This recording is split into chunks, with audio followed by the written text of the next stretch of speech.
सो दोस्तों recently state bank of India ने 1 जुलाई को अपनी 70th एनिवर्सरी सेलिब्रेट की है।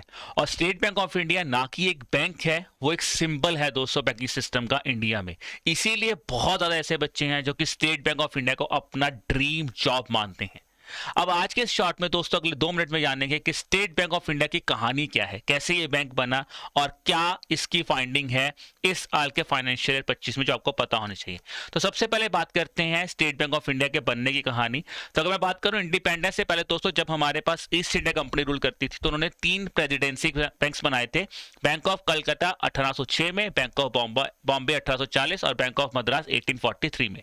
फिर इन तीनों प्रेसिडेंसी बैंक्स को मर्ज करके 1921 में बना था इंपीरियल बैंक ऑफ इंडिया। जब देश आजाद हुआ तो सरकार ने बोला कि अब हमें रूरल इकोनॉमी को बूस्ट करने के लिए खुद का एक नेशनलाइज्ड बैंक चाहिए, जहां पे इंपीरियल बैंक ऑफ इंडिया को मर्ज करके नेशनलाइज किया गया और इसको नाम दिया गया state bank of India under the state bank of India act. तो इसीलिए 1 जुलाई 1955 को यह बैंक बना था और इसीलिए अब इसकी 70th एनिवर्सरी मनाई गई है 1 जुलाई 2025 को। फिर देखिए दोस्तों, जब भारत के बाद state bank of India independence के बाद हमारा बैंक बना तो obviously large public sector bank बना था और इसने आहिस्ता आहिस्ता आहिस्ता आहिस्ता काफी अपने एसोसिएट बैंक्स को मर्ज किया था। और 2017 में जो स्टेट बैंक ऑफ इंडिया के बाकी एसोसिएट बैंक्स थे वो सारे के सारे इसके अंदर मर्ज हो गए। हेडक्वार्टर कहां पे है? मुंबई पे है। और याद रखना कि एसबीआई 1997 में स्टॉक एक्सचेंज के अंदर भी आया था और अभी एसबीआई स्टॉक एक्सचेंज में भी काफी प्रोमिनेंट लिस्टेड बैंक में आता है।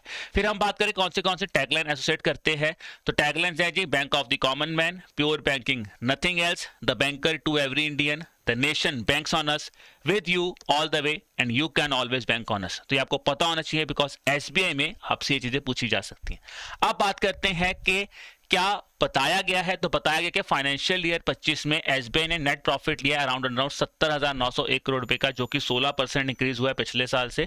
और दूसरी बात ये बोला है कि ऑपरेटिंग प्रॉफिट जो है वो 1 करोड़ 10 लाख का है, जो कि बहुत बड़ा माइलस्टोन है बिकॉज पहली बार 1 लाख करोड़ रुपए से ज्यादा ऑपरेटिंग प्रॉफिट एसबीआई ने जो है वो बेसिकली अर्न किया है। ठीक है दोस्तों, तो उम्मीद कर रहा हूं आपको इन्फॉर्मेशन अच्छी लगी होगी। बाकी इसी तरह की और जानकारी लेने के लिए आप हमारे एडुटैप बैंकिंग चैनल को भी सब्सक्राइब कर सकते हैं। बाकी अपनी प्रिपरेशन को और स्ट्रक्चर में लेके आने के लिए दोस्तों आप हमारे एडुटैप बैंकिंग एग्जाम महापैक कोर्स के साथ जा सकते हैं, जहां पे आपको क्यूआरई के फॉर्म में कंसेप्ट क्लासेस मिलेंगी। हम सारी फैकल्टी से आपको मेंटर सपोर्ट मिलेगा। आप प्रैक्टिस के लिए टेस्ट सीरीज भी ले सकते हैं।